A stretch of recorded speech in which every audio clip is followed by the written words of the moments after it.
नमो अरहन्ताणं नमो सिद्धाणं नमो आयर्याणं नमो उवज्जायाणं नमो लोये सव्वसाहूणम्।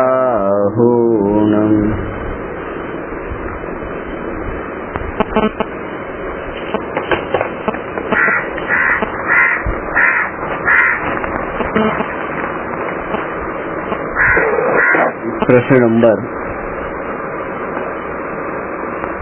190। भगवान हितोपदेशी केम छे? भगवानना लक्षणमां मुख्य 3 लक्षण बताववामां आवे छे। पहेलुं लक्षण भगवान वितरागी छे, बीजू भगवान सर्वज्ञ छे અને ત્રીજું भगवान हितोपदेशी छे। वितरागी, सर्वज्ञ અને हितोपदेशी। जो के बधा भगवान वितरागी અને सर्वज्ञ तो होय छे पण हितोपदेशी नहीं होता। हितोपदेशी नहीं होता एटले एनो अर्थ ए नहीं कि अहितोपदेशी होय छे, ए उपदेश ज नहीं आपता। जेम के सिद्ध भगवान ए भगवान तो छे, वितरागी तो छे અને सर्वज्ञ पण छे, पण हितोपदेशी नहीं, त्या शरीर ज नहीं। અને જે तीर्थंकर सिवायना अरिहंत छे કે જેમની વાણી નથી ખરતી, એમાં દાખલા મૂક કેવલી તરીકે કહેવાય છે કે જે બોલતા જ નથી, ઉપદેશ જ નથી આપતા। કેવલીના જે ઘણા પ્રકારના કેવળી કયા, तीर्थंकर केवड़ी, उपसर्ग केवड़ी, अंतःकृत केवड़ी, सामान्य केवड़ी, एवी ज रीते मूक केवड़ी छे। तो ए मूक केवड़ी पर उपदेश नहीं आपता, पण एमां पण आ वितरागता अने सर्वज्ञताना जे 2 लक्षणों छे ए तो नियमथी जोवा मळे छे। तो हितोपदेशी जे छे ए त्रीजुं लक्षण छे। वितरागी थया विना सर्वज्ञ दशा प्रगट, सर्वज्ञपणुं प्रगट थतुं नथी, आ पहेलो नियम। एटले ज्यां सुधी आत्मामां रागनो अंश पण रे त्यां सुधी अज्ञाननो अंश नियमथी रे छे, અને જ્યારે રાગનો અંશ પણ રહેતો નથી ત્યારે અજ્ઞાનનો અંશ પણ રહેતો નથી, એટલે વિતરાગી થતા જ સર્વજ્ઞ થાય છે। અને વિતરાગી અને સર્વજ્ઞ જે હોય એ જ હિતોપદેશી હોઈ શકે, બીજા કોઈ હિતોપદેશી ન હોય। કારણ કે હિતોપદેશીનો અર્થ જે સાચો ઉપદેશ આપે, સારો ઉપદેશ આપે એમ નહીં। આ બેમાં ફરક છે। सारो उपदेश आपो अने साचो उपदेश आपो। सारा अने खराबना भेद उपदेशमां नथी होता। उपदेशमां सत्य अने असत्यनो भेद होय छे, साचा खोटानो भेद होय छे। नरक 7 छे ए सत्य छे, ए उपदेश सत्य छे, अने कोई ए नरकनुं प्रतिपादन एम करे के नरक 9 छे तो उपदेश असत्य छे। पण आ उपदेश 7 वाळो उपदेश सारो छे अने 9 वाळो उपदेश खराब छे, एवा भेद तो मिथ्या दृष्टिनी कल्पनामां उभा थाय छे, अज्ञानीओनी कल्पनामां उभा थाय छे। सत्य बस ए बतावे छे के 10मा माळेथी नीचे पड़वाथी मरी जवाय। हवे आ जे वात कोई आपणने कीधी तो ए वात सारी कीधी के खराब कीधी, કે એના અંદર વિકલ્પો છે કે સવાર માં આવી ખરાબ વાતો કરીને આખો દિવસ બગાડી નાખ્યો, કે સારું કર્યું આ બધી વાત આપણને બતાવી। તો કોઈ કે સારું છે, કોઈ કે ખરાબ છે। આ જે ઉપદેશ આપ્યો સારો ખરાબ કઈ પણ રૂપે હોઈ શકે,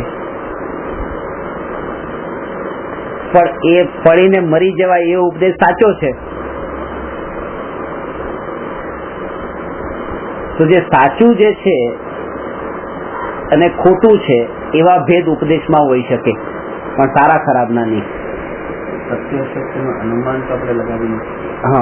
હવે સત્ય અસત્યનું અનુમાન ન લગાવી શકીએ, પણ એ નિર્ણય કરી શકીએ કે ભગવાનનો ઉપદેશ સત્ય જ છે. કેવી રીતે? એ જ આમાં સમજવાનું છે. ભગવાનનો ઉપદેશ ભગવાન હિતોપદેશી કેમ છે? ભગવાનનો ઉપદેશ હિત કરનારો કેમ છે? કોઈ પણ ઉપદેશ દેનારા બે કારણોથી ખોટો ઉપદેશ આપી શકે. એક તો એ કે ઉપદેશ આપનારાને ઉપદેશ સાંભળનારા પ્રત્યે કોઈ દ્વેષનો ભાવ હોય.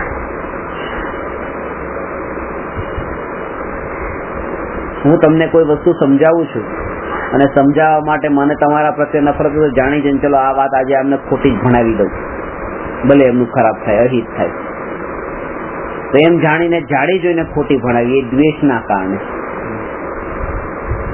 સાચો માર્ગ આ જમણી બાજુ જવાનો છે, કોઈ બતાવે કે ડાબી બાજુ જાઓ, તો એ વાત જે બતાવી તો એ દ્વેષના કારણે ખોટો ઉપદેશ આપ્યો છે, ખોટો માર્ગ ચીંધ્યો છે. ખોટો માર્ગ એ બતાવી શકે કે જેને દ્વેષ હોય.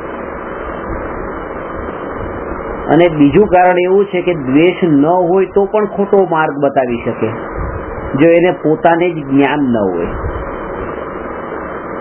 મને તમારા પ્રત્યે કોઈ નફરત નથી, પણ તમે મને કોઈ પ્રશ્ન પૂછ્યો ને એનો જવાબ મને ન આવડ્યો અથવા ખોટો આવડ્યો, તો ખોટો ઉપદેશ જે આપ્યો તો એનું કારણ એ છે કે મને પોતાને અજ્ઞાન છે, મને પોતાને જ જ્ઞાન નથી.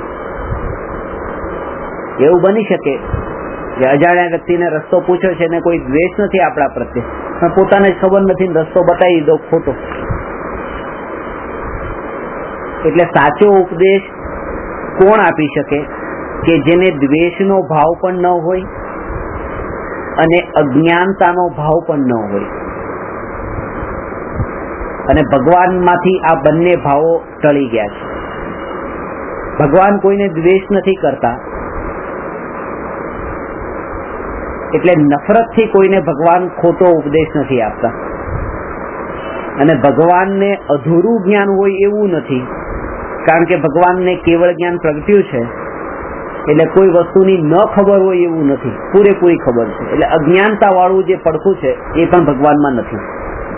એટલે બંને વાત, ભગવાન વિતરાગી છે એટલે રાગ દ્વેષ નથી, ભગવાન સર્વજ્ઞ છે એટલે અજ્ઞાન નથી, અને તેથી ભગવાન હિતોપદેશી છે.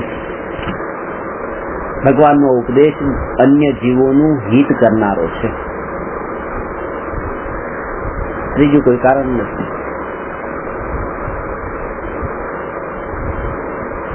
એમાં પણ એ લેવું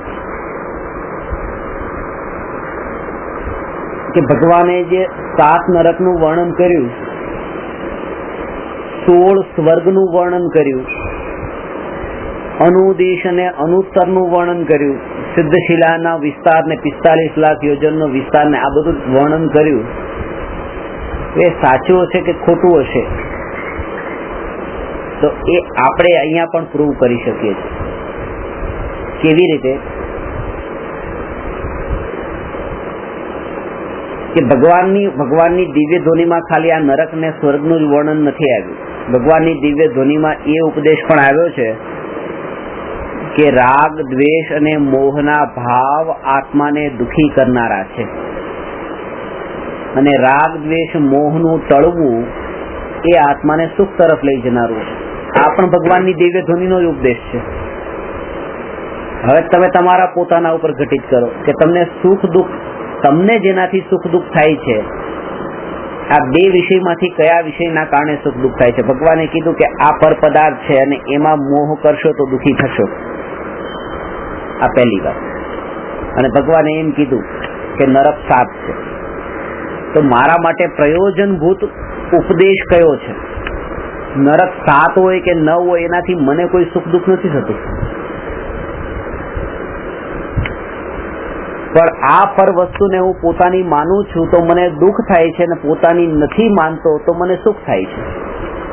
તો આ મારા માટે આ ઉપદેશ પ્રયોજનભૂત છે. હવે પ્રયોજનભૂત ઉપદેશ એ પ્રેક્ટિકલી પ્રૂવ થઈ શકે છે, અપ્રયોજનભૂત ઉપદેશ પ્રેક્ટિકલી પ્રૂવ નથી થતો. જ્ઞાનાવરણી દર્શનાવરણી કર્મ જે છે એ કર્મ આપણે આત્મામાં બંધાય છે, આપણે દેખી નથી શકતા,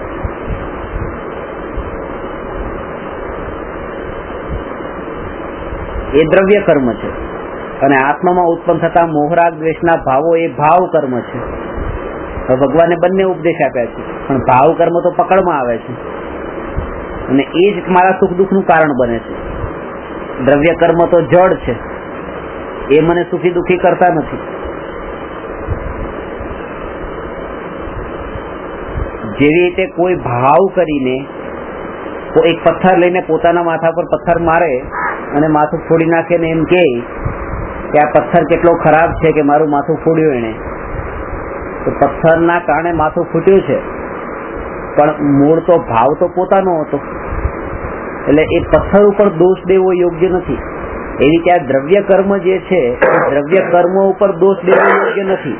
મારા ભાવોના કારણે જ આવું દુઃખી થઈ રહ્યું છું. આ કર્મ કઈ કરતા નથી. એ કર્મનો કરનારો કોણ? હું પોતે હતો ને. એટલે મારા ભાવ હતા. એ પથ્થર વાગ્યો છે ને એ માથું ફૂટ્યું છે, વાત સાચી છે, પણ એનું અંદરમાં મૂળ કારણ શોધવા જઈએ તો હું જ કારણ છું કે મેં જ પોતે પથ્થર ઉપાડ્યો માર્યો છે.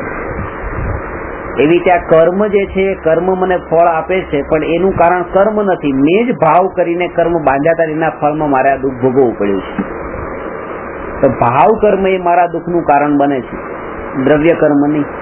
ભગવાનની દિવ્ય ધ્વનિમાં દ્રવ્ય કર્મ ભાવ કર્મ બંનેનું વર્ણન છે. ક્યાંય લેવાનું કે જે પ્રયોજનભૂત છે, જે મને ખબર પડે છે, ગુસ્સો આવે ખબર પડે છે, અભિમાન ખબર પડે છે, તો જે મને અનુભવમાં આવે છે એવા વિષયમાં ભગવાને ખોટો ઉપદેશ નથી આપ્યો, જે મારા સુખ દુઃખનું પણ કારણ બને છે. જે મેઇન ઇમ્પોર્ટન્ટ વસ્તુ એ છે. તો જે અપ્રયોજનભૂત જે છે શું આ દ્રવ્ય કર્મ, એના સ્વરૂપના નિરૂપણમાં ભગવાન ખોટો ઉપદેશ શા માટે આપે, એમ વિચારીને ભગવાનનો ઉપદેશ જેટલો સિદ્ધ થઈ શકે છે એટલો તો હિત કરનારો છે, અને સિદ્ધ નથી થઈ શકતો એ પણ હિત કરનારો છે, અહિત કરનારો નહીં.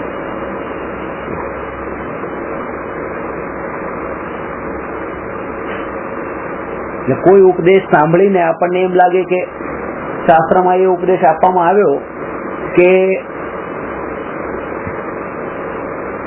તમે સંતોષી બનો, લોભ છોડો. આ ભગવાનનો ઉપદેશ છે કે લાલચનો ભાવ છોડવા યોગ્ય છે.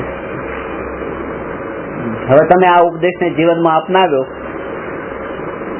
અને તમને 1 કરોડ રૂપિયાનો લાભ થતો હતો, પણ તમે લાલચ છોડી દીધી તો લાભ ન થયો. હવે તમે એમ કહેશો કે આ હિત કરનારો છે કે અહિત કરનારો છે? કે આમાં તો મારું હિત થતું હતું, કરોડ રૂપિયા આવતા હતા અને મેં ભગવાનનો ઉપદેશ માન્યો તો મારું હિત થતું અટકી ગયું.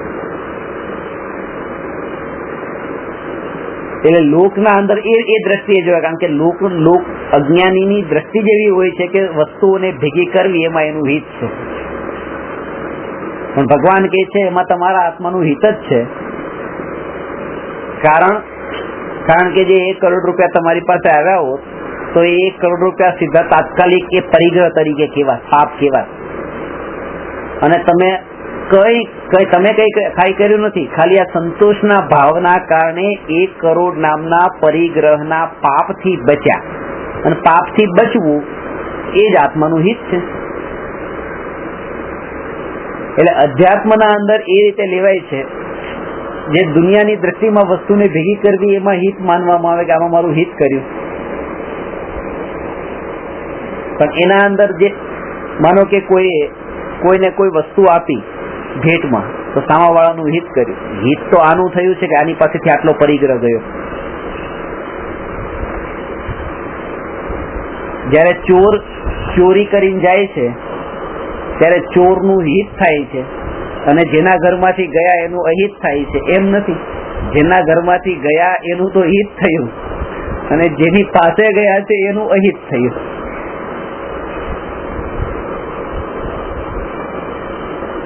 પણ આ વાત જો ભાવોમાં આવે તો સાચી કહેવાય.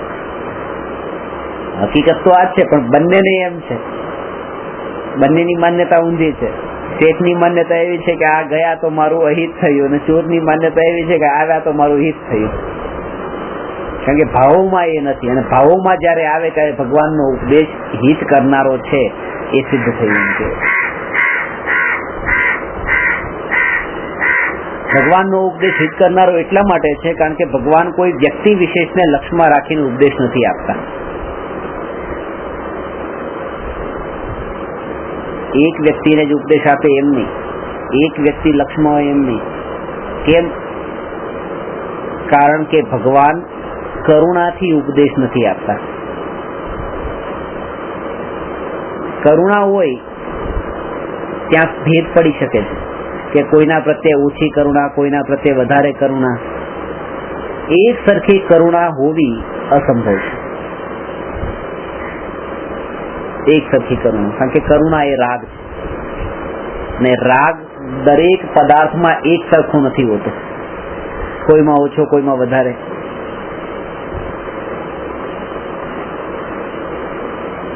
ભગવાન કરુણા વિના ઉપદેશ આપે છે અને ગુરુ કરુણા સહિત ઉપદેશ આપે છે. ભગવાન જો કરુણા કરે તો એ સાચા ભગવાન નહીં, અને ગુરુ કરુણા ન કરે તો સાચા ગુરુ નહીં.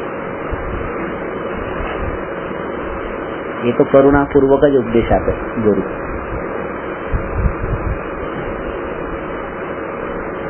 કારણ કે એ તો એ ભૂમિકામાં છે, ત્યાં તો રાગ ને શુભ રાગ તો ત્યાં હોય જ. આ રીતે એ ભગવાનને ચાર કષાય ચોકડીના અભાવથી ઉપદેશ આપ્યો.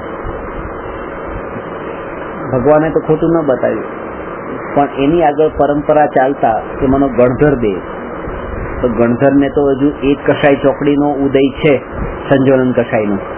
અહીં છઠ્ઠા સાતમા ગુણસ્થાન વર્તી છે, એક કષાય ચોકડીનો ઉદય બાકી છે, ચાલી રહ્યો છે. અને અજ્ઞાન પણ છે, કેવળ જ્ઞાન નથી. તો એ ઉપદેશ પણ સાચો આપે, ખોટો આપે, એમાંથી કંઈ પણ હોઈ શકે. તો એ ઉપદેશને હિતવાળો કેવી રીતે કહેવાય? તો એનું કારણ બતાવે છે કે ગણધર દેવનો ઉપદેશ પણ હિતકારી છે, કારણ કે ગણધર 12 અંગના જ્ઞાની છે, દ્વાદશાંગના પાઠી કહેવાય ને. પોતે 12 અંગનું જ્ઞાન ધરાવે છે, એટલે ભગવાનની દિવ્ય ધ્વનિમાં જે પણ ઉપદેશ આવ્યો એ બધા ઉપદેશને જે સત્ય રૂપે જાણે એ જ ગણધર છે. હા, 4 જ્ઞાન નિયમથી હોય છે, કેવલ જ્ઞાન સુધી. એટલે ભગવાનને એક હોય છે ને ભગવાનને જે છે એ ગણધરને નથી, ગણધરને જે ચારે છે ભગવાનને નથી. તેમ છતાં ભગવાન ઉત્તમ છે. ક્વોન્ટિટી નહીં જોવાની. એમ તો આપણે 4 ગતિમાં ભટકીએ છીએ. આપણે 4 ગતિ છે, ભગવાનને એક જ ગતિ છે, મોક્ષ ગતિ, પંચમ ગતિ. 4 અને 1 ની ક્વોન્ટિટીમાં એ નહીં જોવાનું. ગતિ 4 કેમ બતાવી? 5ની કેમ નહીં બતાવી? કેટલી ગતિ છે કે 4 છે? પંચમ પછી પંચમ ગતિ, એ 4 થી અલગ પાડવા માટે, સંસારી જીવોની ગતિ બતાવવા માટે આ 4 સંસારી જીવોની ગતિ છે. એ હમણાં જે આમાં એક પ્રશ્ન કર્યો છે કે સંસારની દુર્ગતિ અને સુગતિ, આ 4 ગતિ છે, દેવ, મનુષ્ય, તિર્યંચ અને નરક. આ 4 માં દુર્ગતિ કઈ છે ને સુગતિ કઈ છે? દુર્ગતિ છે. એટલે દેવગતિ પણ દુર્ગતિ કીધી છે, કારણ કે સંસારનો પ્રકાર છે ને, સંસારના અંદર લીધી છે. એટલે અત્યારે ભલે ગમતી હોય કે તમને સ્વર્ગ ગમે છે કે આ સ્વર્ગ, દેવગતિ ગમે છે, દેવલોકમાં જવું છે કે આ જવું છે, ચલો તમને મારી નાખો.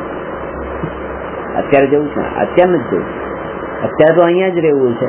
જયારે અહીંયા બિલકુલ રહેવાની કોઈ શક્યતા જ ન હોય ને પછી જવું જ પડે, તો પછી દેવગતિમાં જવું છે. પણ આને છોડીને દેવગતિમાં નથી જવું.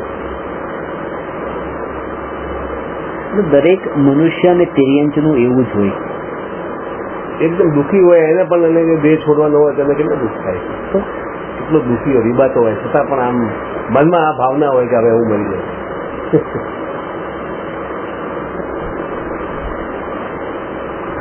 એને દેહ કરતા પણ સુખની તડપ છે. દેહ કરતા સુખની તરફ છે. જે સુસાઇડ કરે છે, આત્મહત્યા કરે છે, એને તો દેહ સાથે પણ કઈ નથી.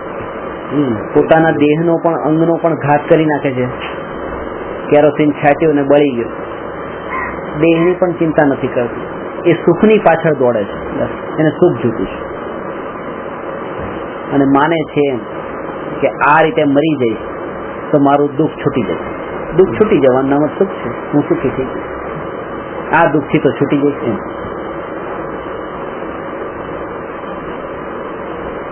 આ શરીરના અંદર પીડા પહોંચાડવી, પીડા થવી, એના અંદર કઈ નથી. તો દુકાને બેઠા બેઠા રીતે પગ રહી જાય, 12 કલાક બેઠું રહેવું પડે, અથવા તો માથે ઉપર ઉચકીને બધું લઈ જવું પડતું હોય, તો શરીરની હાલત એવી થઈ જાય, શરીર ક્ષીણ થઈ જાય, તો એને કઈ ફરક નથી પડતો. કારણ કે અંદરમાં એક બુદ્ધિ પડેલી છે, સુખ બુદ્ધિ.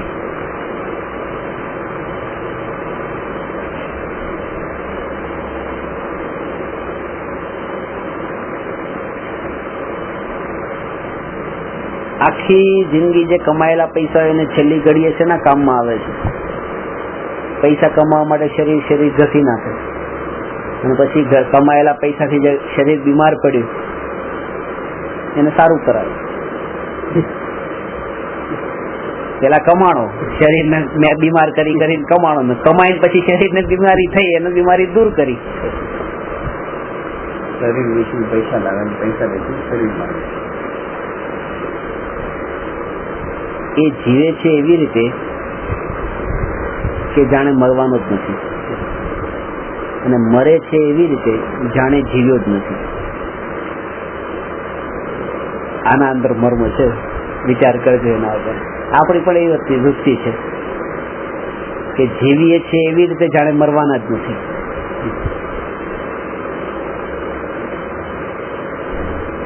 અને જે મરે છે, હજી તો એ ઘડી આવી નથી એટલે ખબર નહીં પડે, પણ એક યાદ રાખજો, જયારે મરે છે ત્યારે મરે છે એવી રીતે જાણે જીવ્યો જ નથી.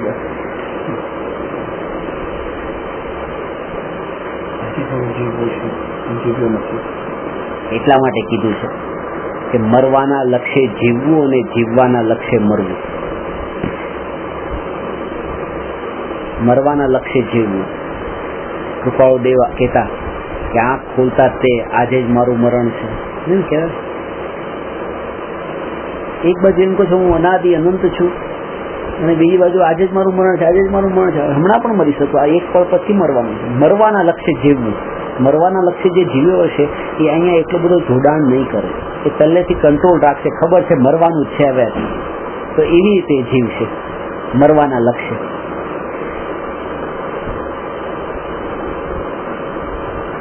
તો 85-90 વર્ષના માણસને જયારે કહીએ છીએ કે તમે ચિંતન કરો કે મારી સીતા કાલે બળી રહી છે, નથી ગયું,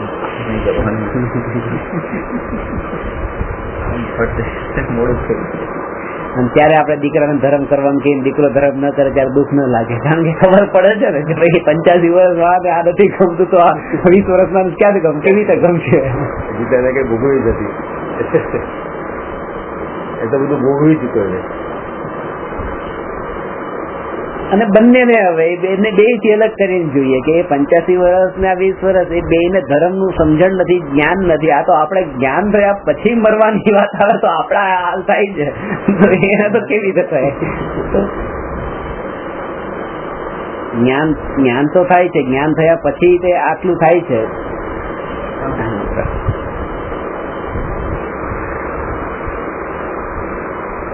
કારણ કે એ છે ને જ્યાં સુધી અત્યારે તો જીવન છે, મરણ નથી. મરણ નથી તો પછી મરવાનો વિચાર શા માટે કરવાનો? એટલા માટે કે આ અહીંથી અહીંયા જેટલું લાંબુ માને છે એટલું અહીંનું એકત્વ ને રાગનું પ્રમાણ એટલું વધતું જાય છે. લાંબુ અસ્તિત્વ માને છે ને, રસ્તા ઉપર જતા હોય ને કોઈ સ્ત્રી હોય તો એની સાથે આપણે ખબર છે 2 મિનિટ 5 મિનિટ 10 મિનિટ કલાક 2 કલાકનો યોગ થયો છે, જવાના છે, એટલો મોહ નથી થતો. પણ પત્ની સાથે કેટલો મોહ છે, ખબર છે આ લાંબા કાળ માટેનું છે. તો જેટલું લાંબા કાળનું અસ્તિત્વ માન્યું હોય એટલો મોહ પણ તીવ્ર હોય, મોહનું પ્રમાણ પણ, મોહની માત્રા પણ વધારે હોય. માનવામાં જ છે, એ તો માનવા, બધું માનવા ઉપર જ છે.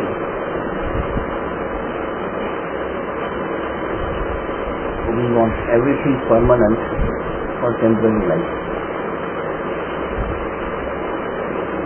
શનિ ગયો તો પછી ભય નથી, તો મરવાનો હતો, હવે નથી ગયો ન રહે. એટલે જ પર્યાયને તુચ્છ જાણે છે, પર્યાયનું પડખું એટલું ઢીલું જાણે છે, અને દ્રવ્ય સ્વભાવનું બળ એટલું વધારે હોય છે કે જેના બળ ઉપર એ પર્યાયની અસર જ નથી. આ શ્રદ્ધામાં હોય કે આ પર્યાય જ પર્યાય એટલે ક્ષણિકપણું એટલે આ લોકો તો એનું બહુ સરસ રીતે બતાવે છે. એ વર્તમાન પર્યાય છે ને, એ વર્તમાન પર્યાયનું ભૂતકાળની અનંત પર્યાય જે છે એના અંદર તો અસ્તિત્વ નહોતું. વર્તમાન પર્યાયમાં જે બે પર્યાય વર્તમાનમાં છે એ ભૂતકાળના અનંત સમયોમાં નથી અને ભવિષ્યના અનંતાનંત સમયોમાં નથી, વર્તમાનમાં છે. તો જે ભૂતકાળના અનંત સમયોમાં નથી, ભવિષ્યના અનંતાનંત સમયોમાં નથી, એનું વર્તમાન એક સમયમાં હોવું એ પણ ન હોવા બરાબર છે, એટલે એના વિકલ્પ નહીં કરો. હવે તમે મને એક ગાળ અત્યારે દીધી, પણ આ વર્તમાનમાં છે એ ભૂતકાળના અનંત સમયમાં નથી, ભવિષ્યના અનંતાનંત સમયમાં નથી, આ વર્તમાનમાં છે તો એનું વર્તમાનમાં હોવું પણ ન હોવા બરાબર છે, એમ કરીને નેગ્લેક્ટ કરી નાખે.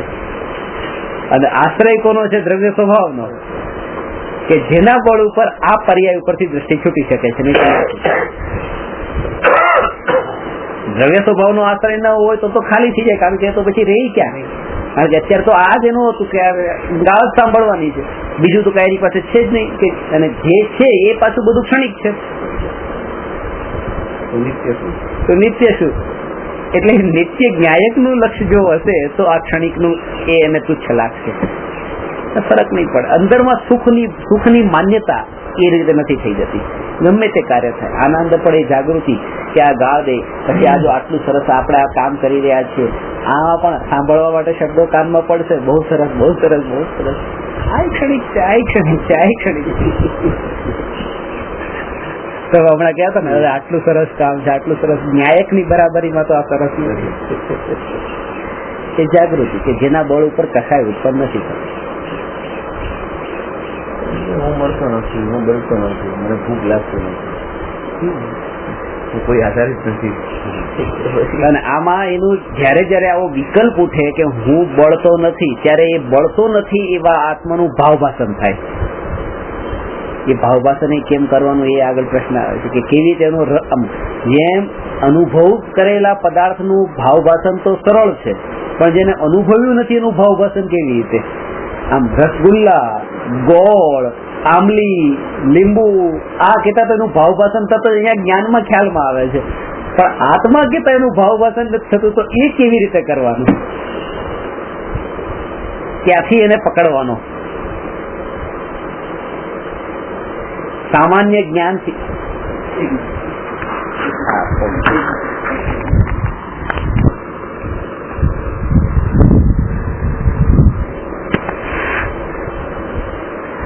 આ ચર્ચા થઈ ભગવાન હિતોપદેશી કેમ છે. ભગવાન વિતરાગી છે, સર્વજ્ઞ છે, તેથી ભગવાન હિતોપદેશી છે. પ્રશ્ન નંબર 191.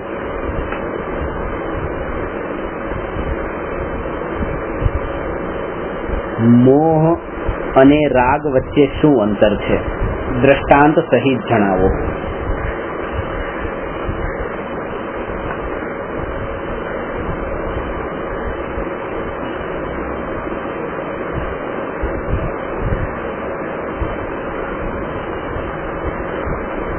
મોહ અને રાગ આપણે ચર્ચા લગભગ પેલા કરેલી છે, તમને ખબર પણ હશે.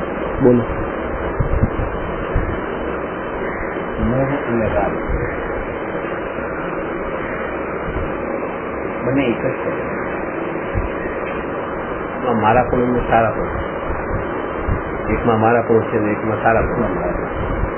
અને ક્રમ આ રીતે જ રાખવો. ક્રમ આ રીતે રાખવો એટલે સાધનાનો ક્રમ આ રીતે રાખવો, ક્રમે ક્રમે સાધના કરવી. પેલા મોહ, પત્ની નો ચહેરો બહુ સારો છે એ માનવાનું અત્યારે એ નહીં છોડો. સારો છે એવો વિકલ્પ ઉઠે નહીં છોડો. આ મારી નથી, ભલે ગમે એટલી સારી હોય. કારણ કે સારાપણું તો સમ્યક દ્રષ્ટિઓને પણ હોય છે, રાગનો ભાવ તો સમ્યક દ્રષ્ટિને પણ હોય છે. જે મારાપણાનો ભાવ નથી હોતો, તો અત્યારની ભૂમિકાથી ચોથા ગુણસ્થાન સુધીનું તમારું ધ્યેય ને લક્ષ્ય હોવું જોઈએ, અને એના માટે એને મારી માનવાની નથી. બસ બહુ એટલે મારી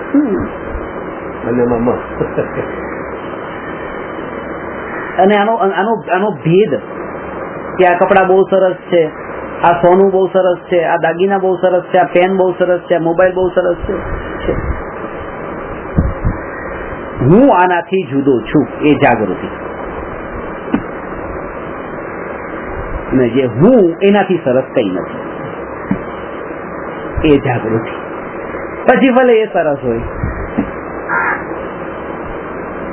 એને એ રૂપે માને જાણે, પણ એની મહિમા ન હોય, કારણ કે એ જાણે છે કે પોતાની પાસે એનાથી ઉત્કૃષ્ટ વસ્તુ છે.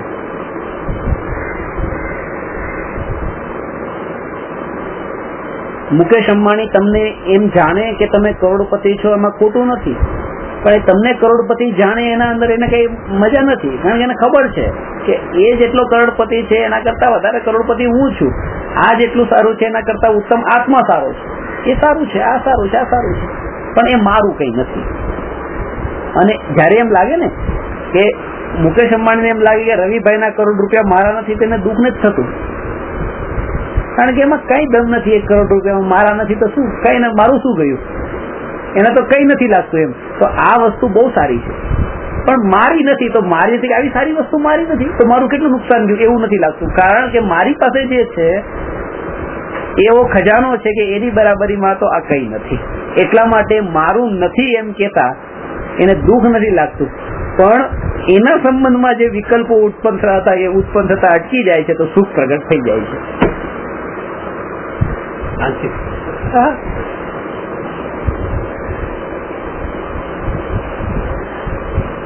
અને આપણો જે અભ્યાસ છે, અભ્યાસ ખોટો આટલા માટે છે. મોહ તો બુદ્ધિપૂર્વક છૂટી જાય. હા, બુદ્ધિપૂર્વક નથી છૂટતો, એ બુદ્ધિપૂર્વક છૂટે એવો આપણને ભાસ થઈ જાય છે, આભાસ થઈ જાય છે કે મોહ છૂટી ગયો છે. હવે મારી માનવાનું રહ્યું નથી, મારી માનવાનું રહ્યું નથી. પણ એ ખબર ક્યારે પડે કે જયારે કોઈ પર્સને એમ કહીએ કે ચલો તમે પિક્ચર જોવા મારી સાથે, ને એ ન આવે, પોતાની પત્નીને કહીએ ચલ પિક્ચર જોવા, એ ન આવે, કારણ કે આપણો અધિકાર લાગે છે એના ઉપર. તો જાણે તમારું કીધું કરવું જ જોઈએ, તો તમે તમારો અધિકાર કોના બળ ઉપર માન્યો? મારી છે એના બળ ઉપર, તો એ મોહ તો પડ્યો છે. એ મોહ બુદ્ધિપૂર્વક છૂટી, હા, બુદ્ધિપૂર્વક છૂટી શકે છે, પણ બુદ્ધિપૂર્વક છૂટે એટલે અંદરથી નથી જતો, એ આપણે વિચાર એવો કરી શકીએ આ મારી નથી.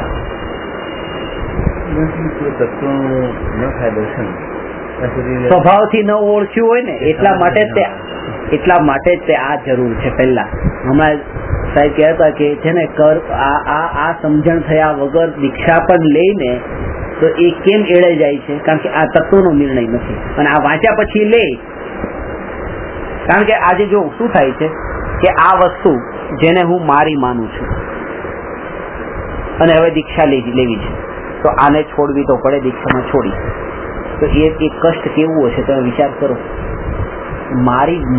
મારાપણું જેના અંદર હોય એને છોડવું, એનાથી જુદા પડવું, એ તો દુઃખ છે, મહાદુઃખ છે.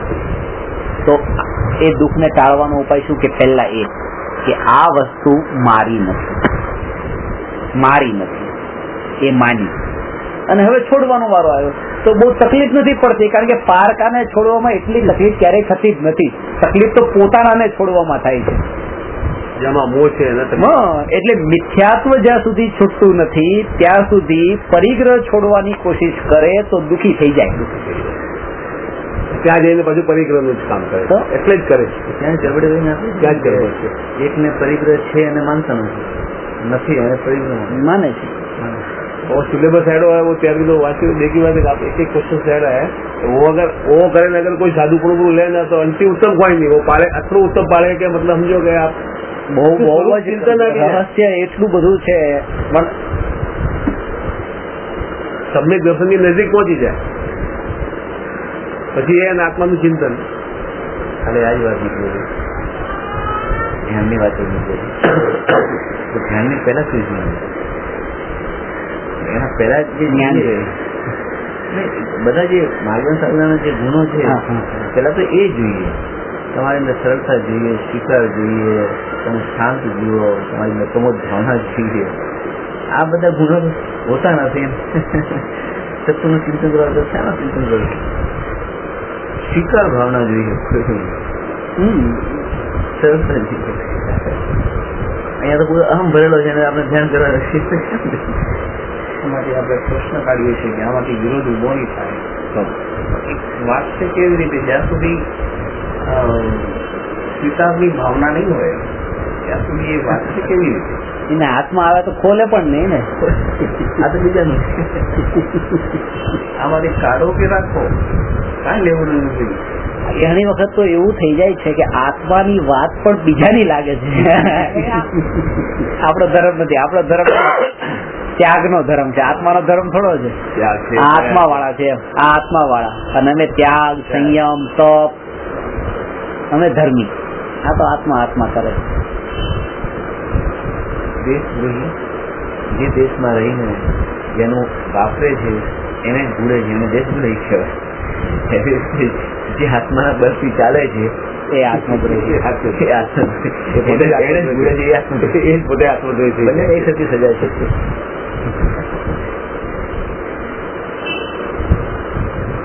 સાચી વાત.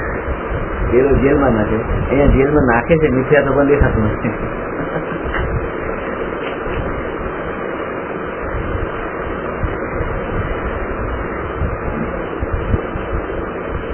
મિથ્યાત્વ છૂટ્યા વગર મોક્ષ થાય અને જે દુઃખ થાય એવું દુઃખ સંસારમાં બીજે ક્યાંય નથી. મિથ્યાત્વ છૂટ્યા વગર જો મોક્ષ થાય અને જે દુઃખ થાય એવું દુઃખ સંસારમાં ક્યાંય નથી. કેમ? કારણ એ છે કે જયારે તમે મોક્ષમાં જશો ત્યારે અશરીરી થશો ને, શરીર રહિત. મોક્ષમાં તો શરીર નથી, શરીર છૂટશો ને, છૂટશે શરીર.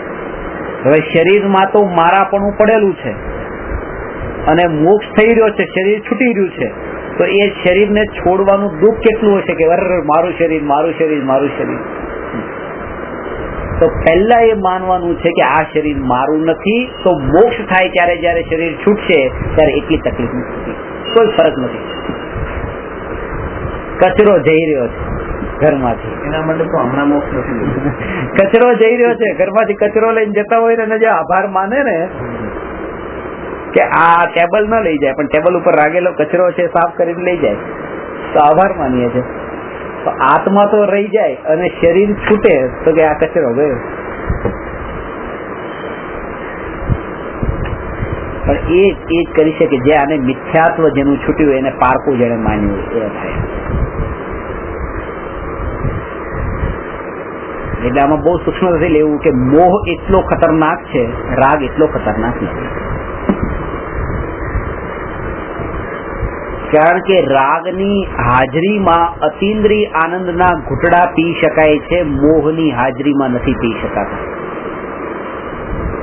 ચોથા ગુણસ્થાને નિર્વિકલ્પ ધ્યાનમાં હોય, 5મે 7મે ગુણસ્થાને પણ સાધુ ધ્યાનમાં લીન હોય, રાગ હોય, રાગ પડ્યો છે, તેમ છતાંય તે આનંદના ઘૂંટડા પીવાય છે. પણ મિથ્યાત્વ ને મોહ સાથે આનંદના ઘૂંટડા નથી પીવાતા. એટલે એને ઝેર કીધું છે મિથ્યાત્વને. આપણો ક્રમ ઊંધેથી શરૂ થાય છે.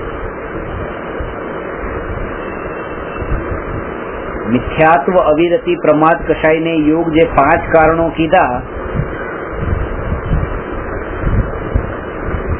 કે ધર્મનો ક્લાસ છે, ચલો હવે શું કરવાનું છે? વ્યવસ્થિત બરાબર આમ પલોઠી વાળીને અદબ વાળીને બેસી જાઓ, થઈ હલવાનું નથી.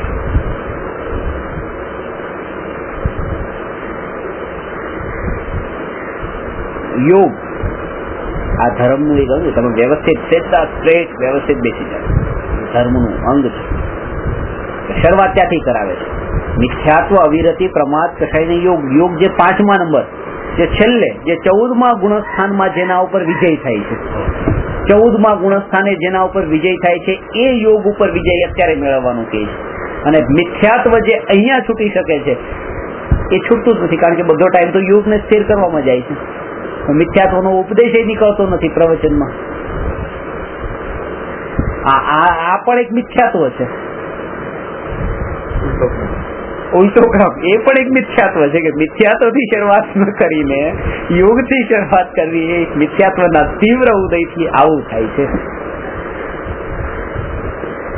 મિથ્યાત્વની શરૂઆત કરવા માટે પેલા મોહ ઉપર તમારું ફોકસ એ જોવું જોઈએ કે કોઈ વસ્તુ મારી ન માનો, મારી ન માનો. અને આનાથી અભ્યાસ કરેલો હશે તો એ લાગશે કે તમને એનાથી તો એના બળ ઉપર તો ચારિત્રમાં ફરક નહીં પડે કે અત્યારે એક વસ્તુ મારી પાસે છે ને પછી એક વસ્તુ બીજી આવી, પણ આને તમે મારી માનતા નથી, આને મારી માનતા નથી, એનો મતલબ કે તમારી પાસે બે માંથી એકઈ નથી આવી. એવું નથી કે પેલા એક હતી ને હવે એકની બે થઈ, એમ નહીં લાગે, કારણ કે આ પણ મારી નથી ને આ પણ મારી નથી, એટલે હું તો આનાથી જુદો જ છું.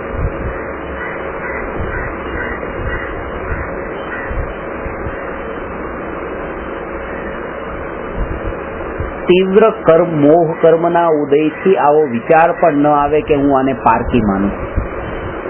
વિચાર પ્રતીતિ તો પછી થાય, વિચાર પણ એવો ન આવે કે એને પારકી માનું. જે મને સાક્ષાત પોતાપણાનું સુખ આવું મળી રહ્યું છે એને છોડીને શું કામ હું એને પારકી માનું.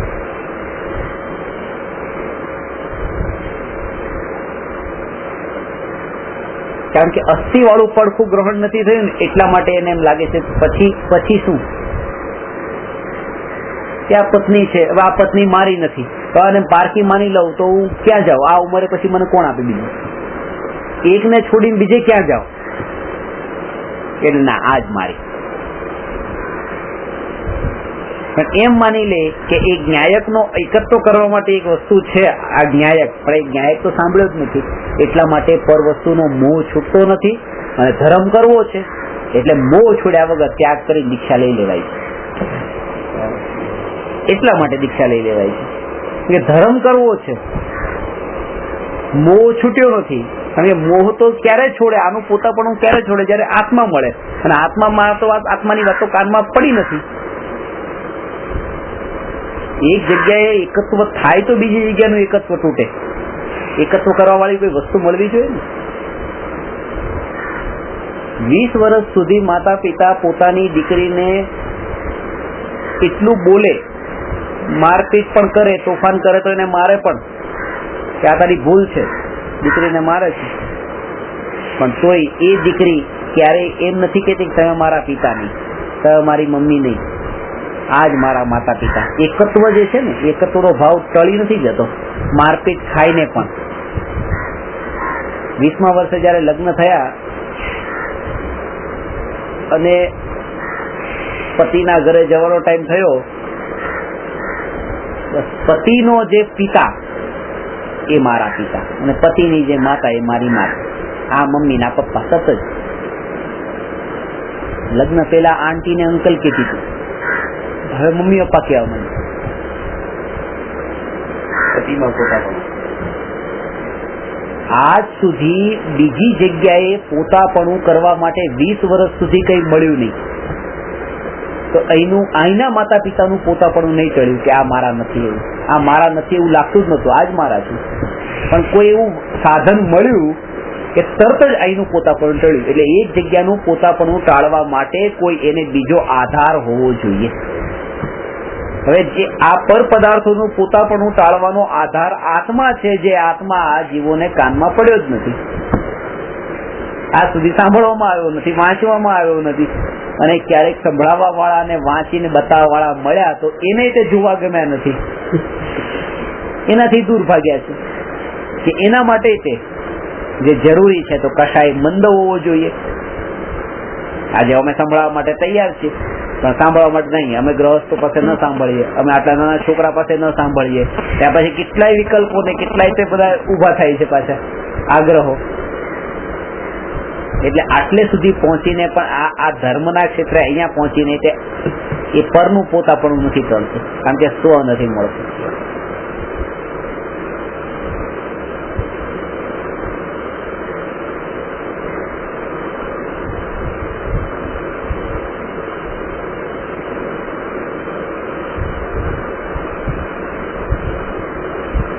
એ 20 વર્ષ સુધી એ દીકરીને મારતા હતા તોય એમ કહેતી હતી કે આ મારા પપ્પા, અને હવે એ પિતા રડે છે.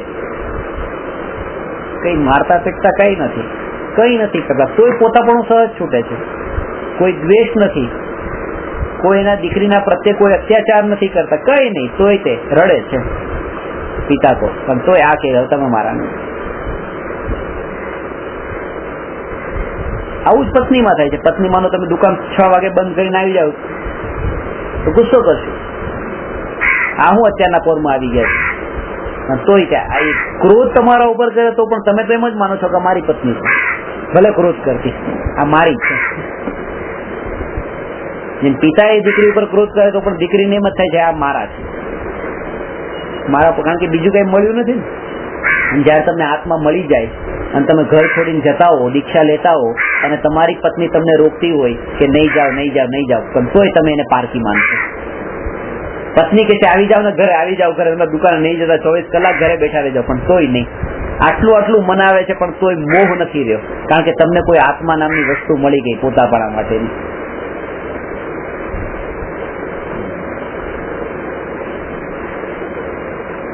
અને એટલા માટે કુંદકુંદાચાર્ય એટલી મહિમા બતાવી છે. આત્માની અનુભૂતિ તો મહા દુર્લભ છે, પણ એની કાનમાં વાત સાંભળવા મળવી એ પણ દુર્લભ કીધી.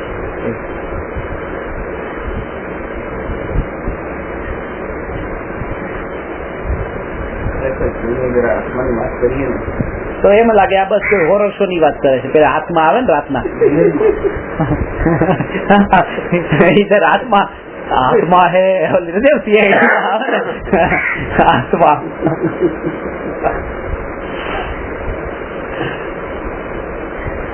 અંદર જતા નહીં, અંદર આત્મા છે. અંદર જતા નહીં, અંદર આત્મા છે. એમ ક્લાસ ચાલતો હોય ને, અંદર જતા નહીં, અંદર આત્મા છે. બધું સમજાતું હોય, આપણા કરવા તર્ક વિતર્ક નો ખ્યાલ, આત્મા ન સમજાતો હોય. કરવા જેવું લાગતું નથી. મેં તકલીફ ત્યાં છે કે કઈ કરવા જેવું છે જ નહીં. ધ્યાન ક્યાં થયો પછી એટલે એ જ દિમાગમાં નથી. તમે શુદ્ધ માની શરીરની ક્રિયા જે માની કરવાનું લાગે છે, બસ એમાં લાગે છે કઈ કર્યું મેં. તર્ક વિતર્કમાં બહુ છે. કઈક અને કઈ ન કરવું તો એમ શાંતિથી બેઠા રહેવામાં પણ એમ લાગે નહીં કઈ કર્યું નહીં, એટલે કંઈક કરીએ. એક દાદાજી લગ્નમાં ગયા ને લગ્નના અંદર જે બેઠા છે તો એ બધી ખુરશીઓ ગોઠવેલી છે ને, આમ ને આમ ને આમ ને આમ બધી ખુરશીઓ કરવા માંડ્યા ત્યાં જઈને. એટલે જેને ત્યાં આમંત્રણ આપ્યું હતું એ ભાઈએ કીધું, દાદાજી શું કરો છો? કે બેસો શાંતિથી. કે ના કે વ્યવસ્થા કરું છું. અરે કે બધી વ્યવસ્થા કરેલી જ હતી, તમે આ ખુરશીઓ આડી અવળી કે ના અહીંયા આવ્યો છો કંઈક તો કરું ને તમારા. અહીંયા તમે તો એમ લાગે કઈ કર્યું નહીં, આટલા લગ્નમાં આવી રીતે બેઠા રહ્યા. વ્યવસ્થિત અવ્યવસ્થિત કર્યું જગત વ્યવસ્થિત, જગત ને અવ્યવસ્થિત કરવું. સત્ય ખાલી એક જ છે, કર્મો અને ખેતા રાખવાનું, અંદર મિક્સ કરવું. એના માટે જે કરવું પડે એ કરવું, તો ખાલી ભાવના ઠેકાણે રાખવાનું. એના માટે કઈ આવો કઠોરતા એટલા લેવલ સુધી લાવવાની છે કે જયારે પારકું માનીએ છીએ તો પારકાપણામાં હવે ભેદ નથી રાખવાનો. પારકું તો આપણે માનીએ છીએ કે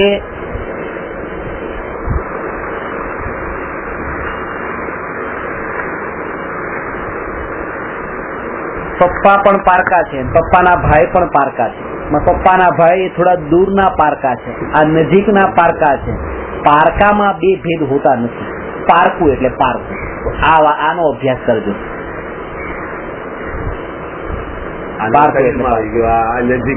પછી આ પત્ની નું શરીર અને આ પોતાનું શરીર એ પારકું. પણ એ પારકાને જયારે કોઈ પણ વસ્તુમાં ભેદ પાડવામાં આવતો હોય ત્યારે ભેદ વાળાને બંનેની ખબર હોવી જોઈએ, બંનેના લક્ષણોની ખબર હોવી જોઈએ. જયારે ભેદ પાડવાનો છે ત્યારે પોતાના અને પારકાનો. એકલું પારકું હશે તો પછી રહ્યું શું? તો ભેદ જ્ઞાન કેવી રીતે થાય? ભેદ જ્ઞાનમાં તો બે જોઈએ ને. એ ચોખા ને કંકણ જે છે તો એ ખબર હોવી જોઈએ કે આ ચોખા ના કંકણ એ બે હોય તો ભેદ કરે. એકલા ચોખા હોય તો ભેદ શું કરે? આમ ઘણી વખત નહીં થાય કે આ પ્રેક્ટિસ કરતા કરતા જ ચોખાની ખબર પડે. ચોખાની તો ખબર હોવી જોઈએ તો જ. ખાલી એ પ્રેક્ટિસ એ કરશે પણ એને આત્મા નામની વસ્તુની ખબર જ નથી. એ પ્રેક્ટિસ જે કરશે એ બે ચોખા એ જે છે ને બે કંકણમાં જ ભેદ કરશે. એક કંકણ રાખવા જેવું ને એક કંકણ છોડવા જેવું. અને ચોખા ત્યાં પડ્યા છે પણ ચોખાને એને કંકણ જે કાઢવા જેવા કંકણ તેમાં મૂકી જ જશે. એને ખબર છે કે 5 ઇન્દ્રિયના વિષયના ભોગો એ છોડવા જેવા અને 5 મહાવ્રત એ પાળવા જેવા. અને આત્મા કે આત્મા એ છોડવા જેવો. એ આ ચોખા જે છે એ ચોખાને પણ એને કંકણ ની અંદર મોકલી દીધા. એ કંકણ પાસે એવા કે જે છોડવા જેવા.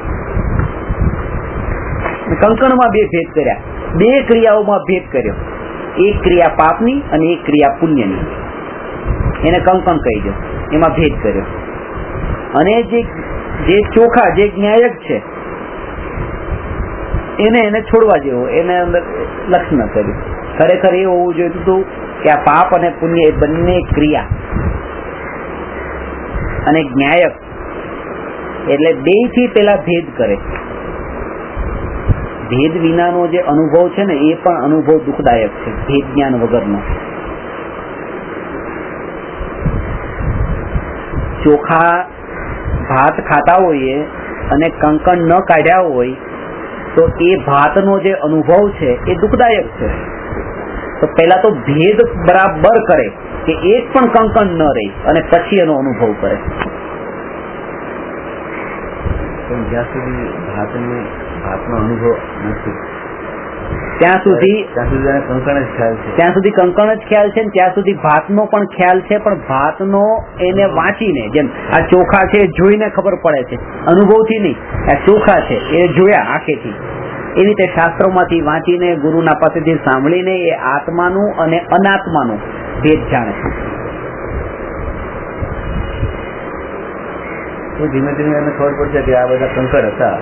એટલે કોઈએ કહી દીધું કે કંઈક છે એની અંદર આત્મા જેવી વસ્તુ નથી. એ બધું તો દેખાય છે ને, તો છે એ તો દેખાતું નથી. જે પેલું નથી દેખાતું ને એને તો ત્યાં અંદર વિચારોમાં રાખવાનું છે અને જે દેખાય છે એના ઉપર ચાલવાનું છે. હું તમને એક ટિકિટ આપું, લો આ ટિકિટ છે, અમદાવાદની ટિકિટ છે, તમે જાઓ અમદાવાદ. તમે કહો મને અમદાવાદ દેખાતું જ નથી. અરે પણ આ રસ્તો દેખાય છે ને, અમદાવાદ નથી દેખાતું. અમદાવાદને વિચારોમાં રાખવાનું છે તમારે.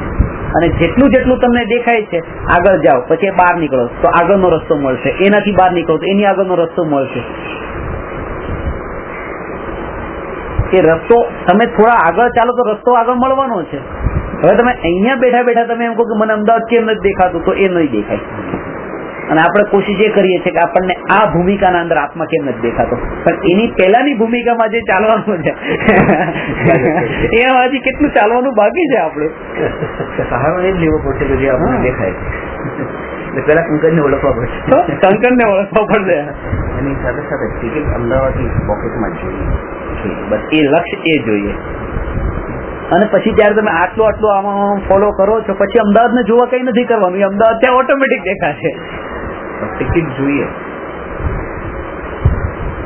વચ્ચે ઉતરી નહીં જવાનું. સુરત આવવાને એમ લાગે કે આયા જો મારા ઓળખીતા રહેતા તંદલા ઉતરી જાવ, એમ નહીં. એકવાર ગાડીમાં બેઠા એટલે સીધા અમદાવાદ આવે.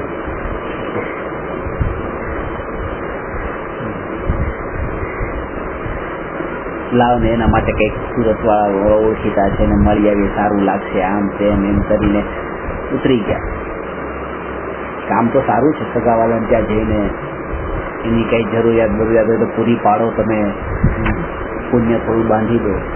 એવી રીતે બસ આ લક્ષ્ય આત્માનું છે. વચ્ચે પુણ્ય મળ્યું તો ઉતરી ગયા. પુણ્યમાં ઉતરી નથી જવાનું. ત્યારે વિકલ્પ આવે તોય તે આ ઉપાદેય નથી, મારું ધ્યેય આગળનું છે.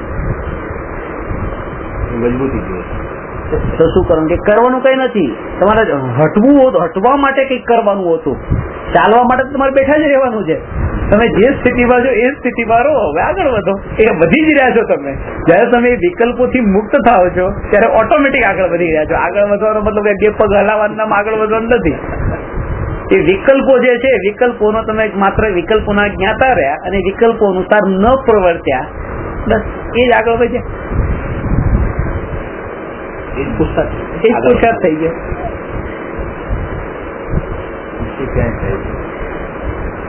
ઉતરી જઈએ. ધર્મમાં આગળ વધવાનો અર્થ એ જ છે કે જયારે તમને લોકો ધર્મી કે તમારા વખાણ કરે તમને એ કાનથી સંભળાય નહીં, ત્યારે તમે ધર્મમાં આગળ વધ્યા.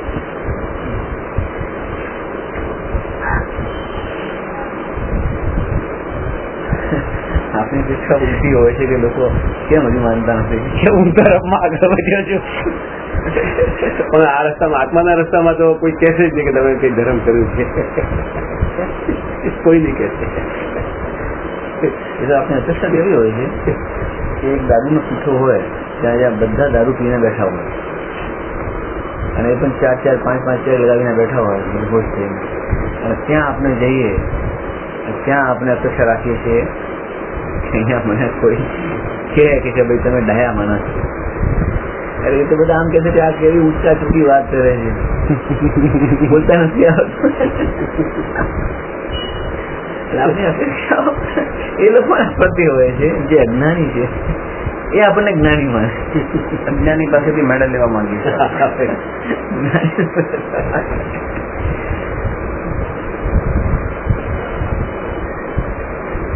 એ લોકો કહે છે કે તમે સીધેલા છો.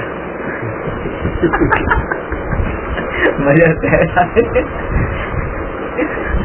તો સાંભળવાનું પછી ખરી વાત છે.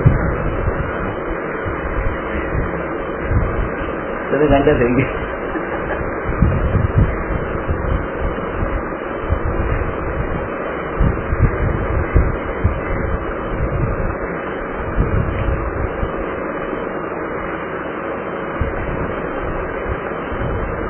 જયારે પોતાની કસોટી કરવા માટે પછી એ માપવા માટે કે હવે આ લોકોની, પેલા તો એકાંતમાં બેસીને પોતે સ્થિરતાનો અનુભવ કર્યો, હવે બહાર નીકળ્યા પછી તમે આની સાથે કેવી રીતે રહી શકો છો, અહીંયા સંયોગોમાં તમે જ્ઞાતા રહી શકો છો, ન્યાયિક રહી શકો છો, એનો અભ્યાસ કરવો. એવી આદત નહીં પાડી દેવી પાછી. સંયોગોથી જુદા પડી. હા, પેલા સંયોગોમાં રહીને પછી સંયોગોમાં રહીને અભ્યાસ કરીશું, ત્યાં તમારી કસોટી છે. શરૂઆત તો સંયોગોથી જુદા પડી ગઈ. શરૂઆતમાં તો એ છે, કારણ કે તમે અહીંયા ટોળાને લઈને, ઘર પરિવારને લઈને અહીંયા આવો ને બેસો તો વિકલ્પો પાછા એના આવે, એટલે અહીંયા તો એકાંત.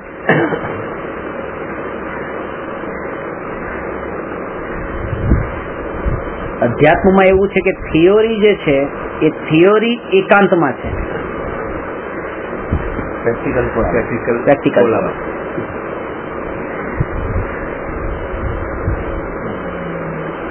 બીજે કે થિયરી ટોળામાં કરો, સાથે બેસીને ભણી લો.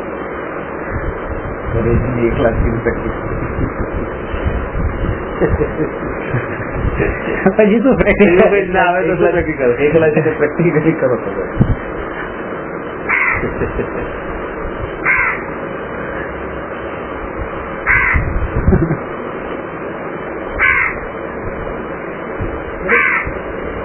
દરેકમાં ઉલટું એટલે ઉલટા જ કરતા.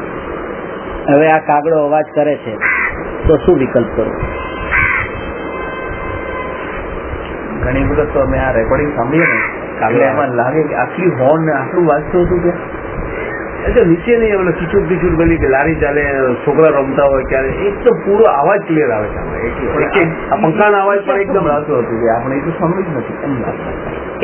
એટલે એમાંનો કે હવે આ વાત યાદ રાખવાની. આ તો બહુ ઇમ્પોર્ટન્ટ વાત છે કે આ અવાજ આવે તો શું કરવાનું, આ આવે તો શું કરવાનું. પછી મને કે કોઈ તમને ગાળ દે, શું કહે, દરેક સમયે વિકલ્પ કરવા જરૂરી છે? પછી શું કઈ કરવું જરૂરી છે? પહેલી જ વાત એ કે ચોર ઘરમાં ચોરી કરવા શું કરવું, કઈ કરવું જરૂરી છે? એટલે આપનો આનંદનું કારણ બીજો કેમ બને કે આપનો દુઃખનું કારણ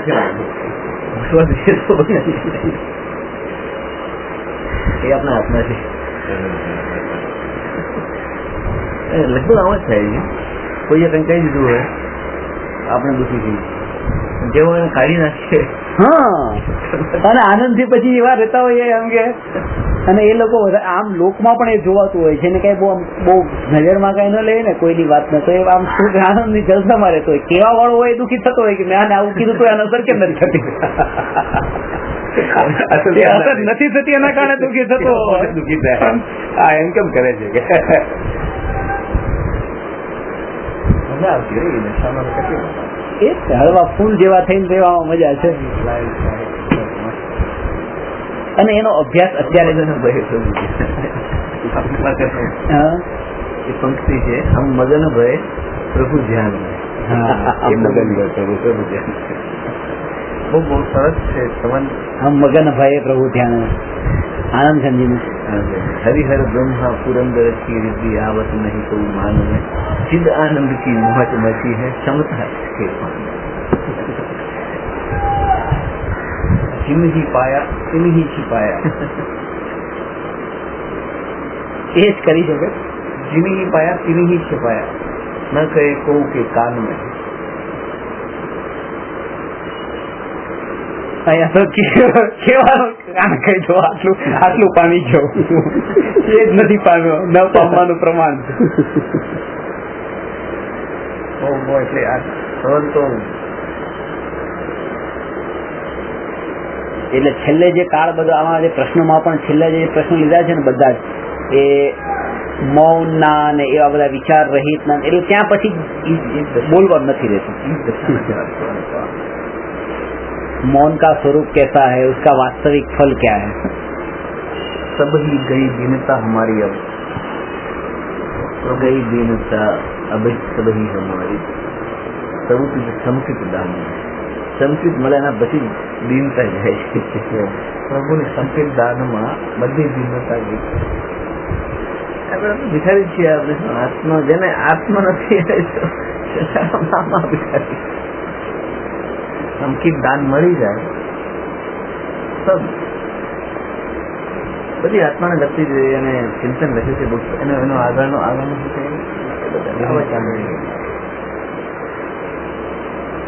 પ્રભુ ગુણ અનુભવ ચંદ્ર હાસ્ય સોતો ન રહે જ્ઞાન. જયારે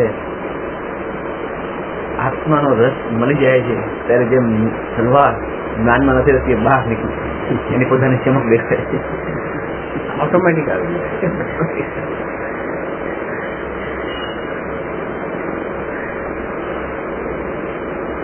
આના માટે કન્ટિન્યુટી જોઈએ.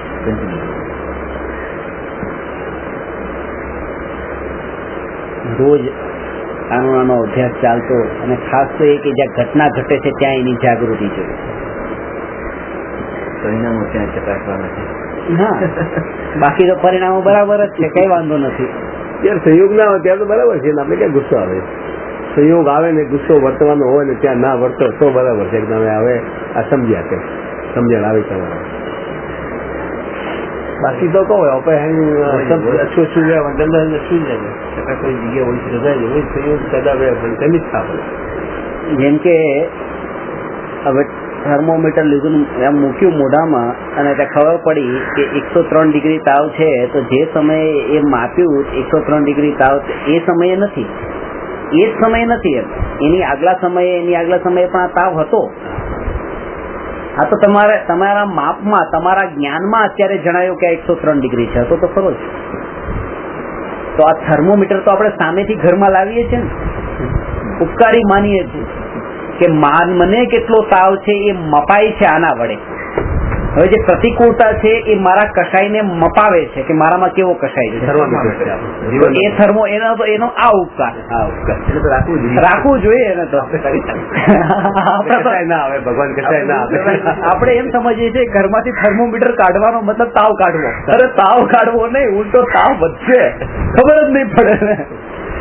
થર્મોમીટર નહીં રાખવાનો મતલબ તાવ છોડવાનો નથી, એ તો માપવાનું સાધન છે. એના થકી જ ખબર પડે છે કશાય કેવા છે. કશાયની માપ આવે છે. અનુકૂળતા જોઈએ.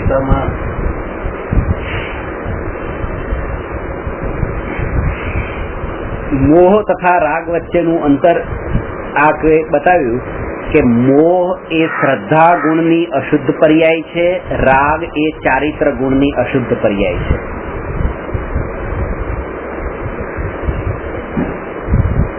મોહ બહુ છૂપો છે, રાગ તો ખબર પડે છે.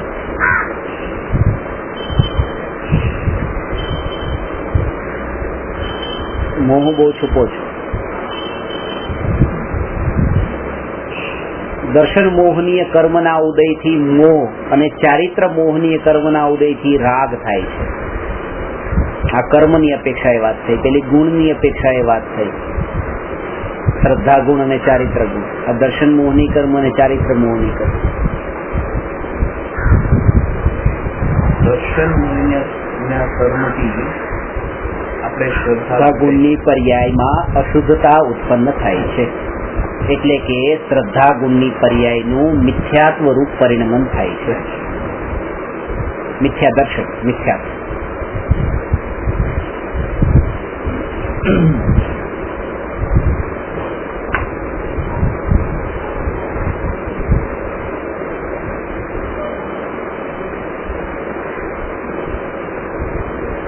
એટલે વિકલ્પ પૂરતી જ આત્માની અશુદ્ધતા નથી માનવાની.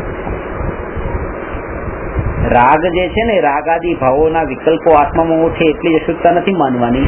અહીંયા જડ મૂળથી એને અશુદ્ધતા ટાળવાની વાત કરી છે. એટલે કે અત્યારે જે મને એક વ્યક્તિ પર ક્રોધ આવે છે, પણ એ સમયે માન, માયા, લોભના જે ભાવો આત્મામાં પડ્યા છે, એ જ સમયે બીજાના પ્રત્યેના ક્રોધના ભાવ આત્મામાં પડ્યા છે, એ જ સમયે બીજા પ્રત્યે રાગના ભાવ પણ આત્મામાં પડ્યા છે, એ આત્માની અશુદ્ધતા છે. આ ક્રોધનો વિકલ્પ ઉઠે અશુદ્ધતા નથી.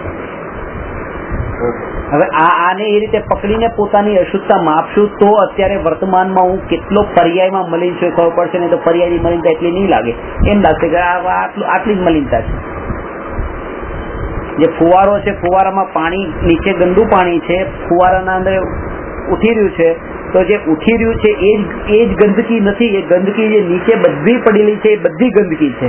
આટલી તો વ્યક્ત થઈ રહી છે આ પર્યાયમાં.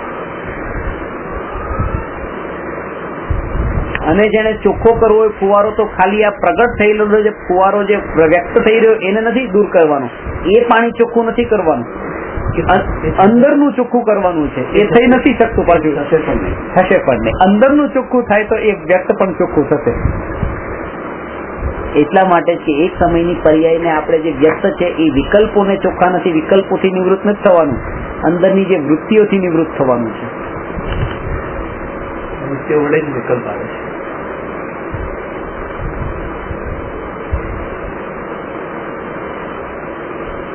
આજે મારાપણાની જે વૃત્તિ અંદર પડેલી છે એ તો દરેકે દરેક સમયે પડેલી છે.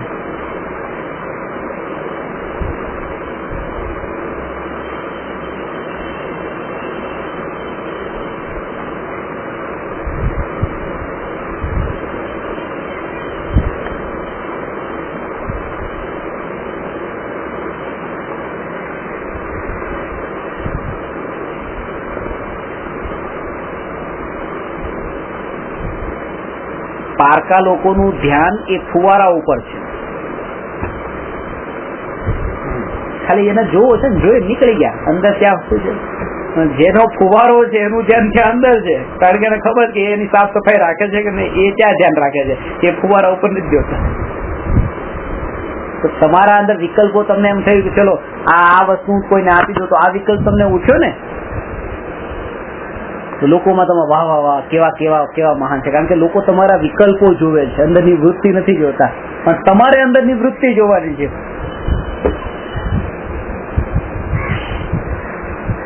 કારણ કે વ્યક્ત થાય ને, લોકોને વ્યક્ત દેખાય છે, અવ્યક્ત નથી દેખાતું. અને એક પર્યાયમાં થયેલું જ વ્યક્ત દેખાય છે. પાછું આગલી સમયની પર્યાયનું જે વ્યક્ત થવાનું છે એ વર્તમાનમાં નથી દેખાતું. એ પણ વ્યક્ત રૂપ હોય છે, પણ એ વ્યક્ત રૂપ આગલા સમય માટે છે, એટલે વર્તમાનમાં તો એ અવ્યક્ત છે. એનું જ્ઞાન નથી.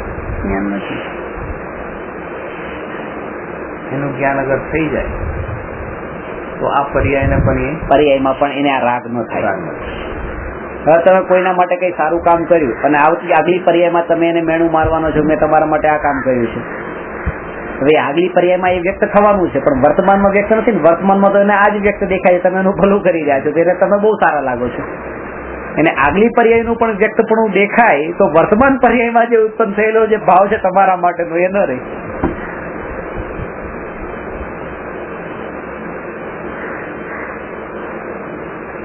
આપણે એક એક પર્યાયને જોઈએ છે, અંદરની વૃત્તિઓ નથી જોતા. અને આ પછી જે મેણું મારવા વાળી જે વિકલ્પ ઉઠવાના છે એ વૃત્તિમાંથી જ ઉઠવાના છે. એક માણસ આપણને કોઈ હેલ્પ કરે છે તો આપણને ખબર છે કે આ બિલ લઈને આવશે પૈસાનો, એટલે આનો આભાર નહીં માનીએ આપણે, કારણ કે આગલી પર્યાયમાં એ આપણને બિલ આપવાનો છે.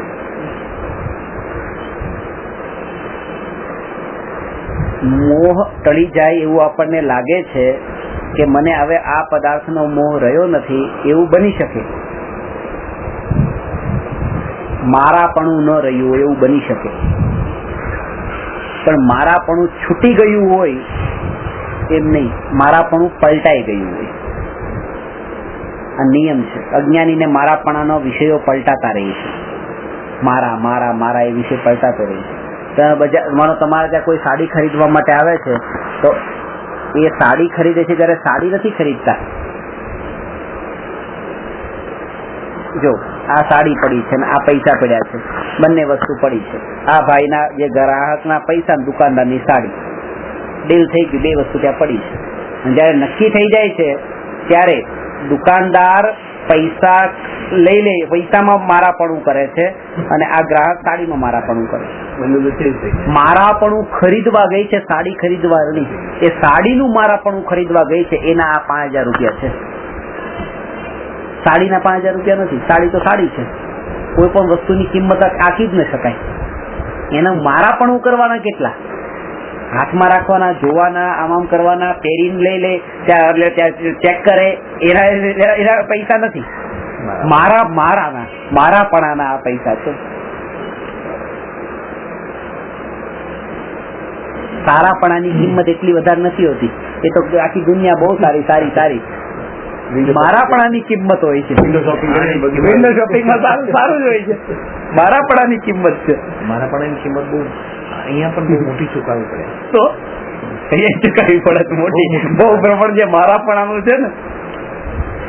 અને ત્યાં તે ગ્રાહકે પૈસાનું મારાપણું ત્યાં છોડ્યું, દુકાનદારે પૈસાનું મારાપણું કર્યું. હવે જે પડે એને સાડીનું મારાપણું છૂટ્યું કે મારી નહીં, એ જ સમયે એને પૈસાનું મારાપણું થઈ જાય કે આ મારા. હવે ગ્રાહકને પૈસાનું મારાપણું નથી રહ્યું, પૈસાનો મોહ નથી રહ્યો. હવે 5000 ની સાડી છે, આ 5000 રૂપિયા આપી દીધા, સાડી લઈ લીધી, હવે 5000 મારાની. મોહ નથી હવે. અને દુકાનદારે કીધું તમે મારા રેગ્યુલર કસ્ટમર ચાલ્યો 500 પાછા લઈ લે છે, કારણ કે જે રાગ હતો પૈસાનો. પૈસા મારા નથી આ 5000, પણ સારા તો છે. એ રાગના બળ ઉપર પાછો મોહ કર્યો, લાવ લઈ લો 500. એટલે રાગનો અંશ પણ જ્યાં સુધી રહી જાય છે ને ત્યાં સુધી મિથ્યા તો ઉભું થવાના ચાન્સ છે. એટલે તમને તો છૂટી જાય છે કે રાગના બળ ઉપર. એક વંશ પણ હોય ને ફેમિલી આખી ઉભી થઈ શકે. તો આ મોહ રાગમાં આટલી બંધ.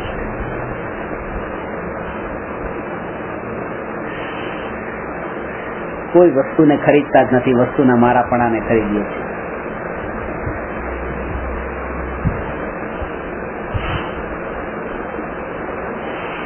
બિઝનેસનું ચોરી બનાવેલું તમે દાગીનું નથી ખરીદતા, તમે આર્ટ ખરીદો. તમારે દાગીનું ખરીદવું હોય તો હું તમને 8 વસ્તુ આપી દઉં છું. લગ્નમાં પહેરીને તમારે જવાનું, આમ પહેરાય જાય એટલે તમે શું ખરીદો? સોનું ને હીરા ખરીદતા હો તો હું આપવા લઈ લઉં. બિસ્કીટ લઈ લે ને, પડીકું બાંધી નાખી, પડીકું રાખવા, હીરાનું પડીકું સાથે લોકોને કહેતા હોય અહીંયા બાંધી દો. આ નથી બાંધતા તમે શું.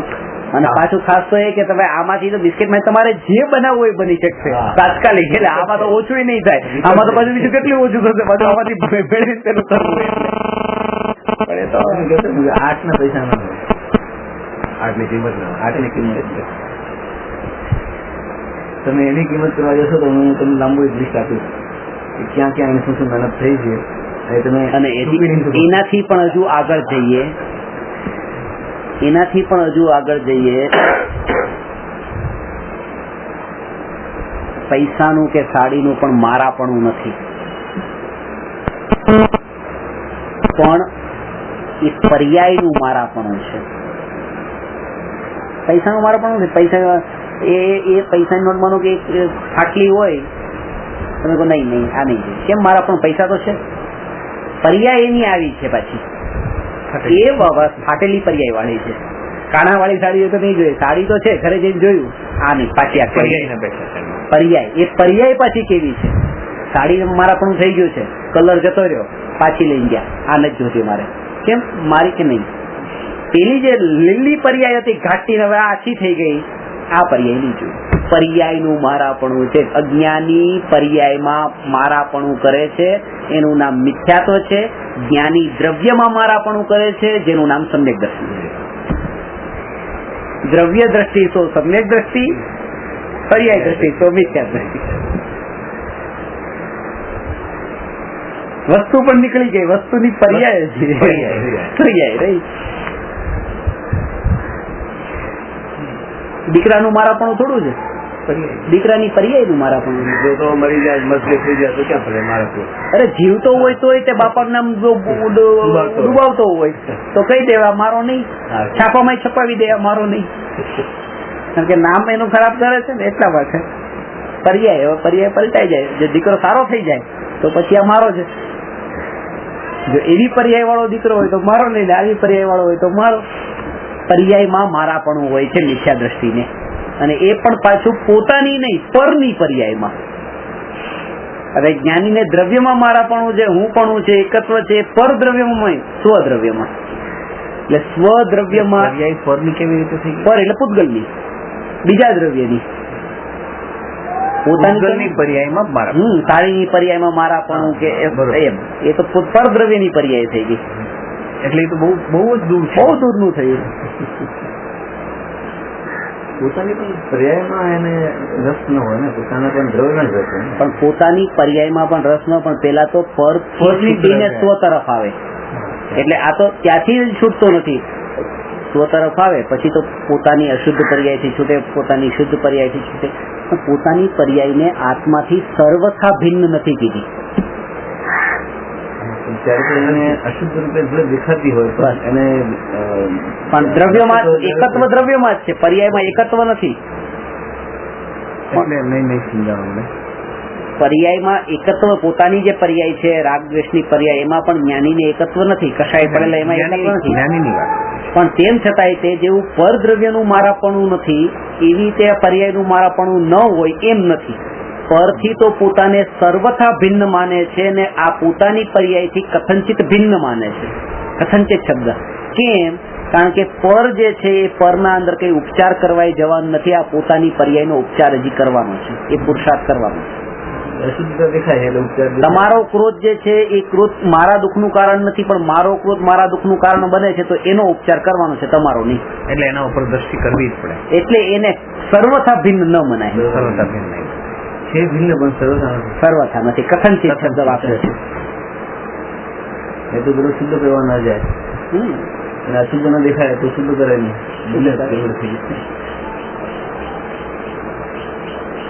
કારણ કે એકત્વ કોણ કરે છે? પર્યાય.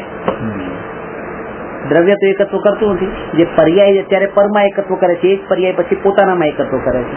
તો જો આ પોતાની પર્યાય, આ આત્મા અને આ પર પદાર્થ. હવે આ પર્યાય અત્યારે પર પદાર્થમાં પોતાપણું કરે છે, પછી આ પર્યાય પોતાનામાં પોતાપણું કરવાનું છે. પણ જો આ પર્યાય જેમ પર ને પોતાપણું કરે છે, એવી રીતે આ પર્યાય આ આત્માથી જો સર્વથા જુદી હોત, આની જેમ જ, તો આ પર્યાય પણ પારકામાં જ પોતાપણું કર્યું ને, તો પછી એ દુઃખ જ ભોગવે, સુખ કેવી રીતે ભોગવે? પણ આ પર્યાય આમાં પોતાપણું કરે છે તો સુખ ભોગવે છે, એટલે સર્વથા ભિન્ન નથી, કઈક એની પણ છે, એ પોતાનામાં જ પોતાપણું કરે છે, પારકામાં નહીં. એટલે પર્યાય દ્રવ્યથી સર્વથા ભિન્ન નથી, કથનચિત ભિન્ન છે. એટલે જ પરની પર્યાયમાં સુખ છે જ નહીં, આમાં કથનચિત.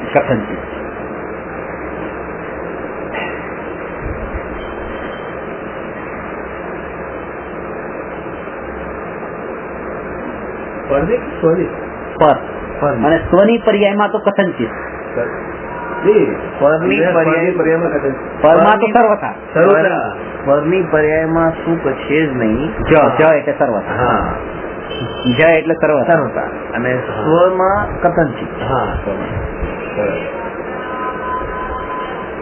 એનું ધ્યાન નથી કરવાનું એટલા માટે એ મારાથી જુદી છે. ધ્યાનનો વિષય જે આત્મા છે એનાથી તો જુદી છે, પણ દ્રવ્ય ગુણ પર્યાય વાળો જે આત્મા છે એ આત્માનો એક અંશ છે એટલા માટે આત્માથી મળેલી છે. જે દ્રવ્યની પરિભાષામાં દ્રવ્ય ગુણ ને પર્યાય કીધા તો એ પર્યાય એ દ્રવ્યનો પર્યાય એ ગુણનો અંશ છે ને ગુણ એ દ્રવ્યનો અંશ છે.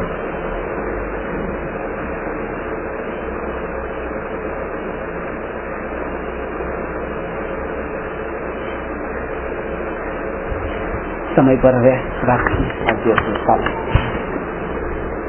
નમો અરહંતાણમ નમો સિદ્ધાણમ નમો આયરિયાણમ નમો ઉવજ્જાયાણમ નમો લોયે સવસાહુણમ.